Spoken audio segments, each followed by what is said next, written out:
Welcome to Kenton's videos. Enjoy the video. In this video, I will explain how to remove a Volvo V60 headlight. First, open your hood and locate the two retaining pins at the top of the headlight assembly. Pull these pins straight up to release the unit. Then, carefully slide the headlight forward from its housing. Finally, disconnect the electrical connector from the back. It's a straightforward process. To begin, open your car's hood.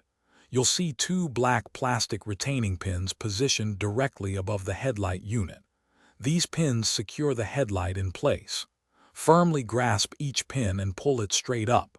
They should come out with a steady pull, releasing the headlight from its mounting support. Once the two retaining pins are removed, gently pull the entire headlight assembly forward. It should slide out of its housing with relative ease.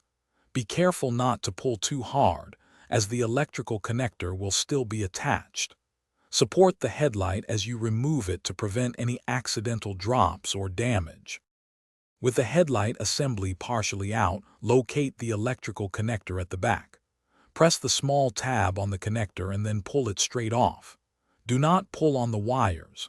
To reinstall, simply reverse these steps. Ensure the electrical connector clicks securely into place and the two retaining pins are fully inserted, then test your lights. Thanks for watching. Consider subscribing if we helped you.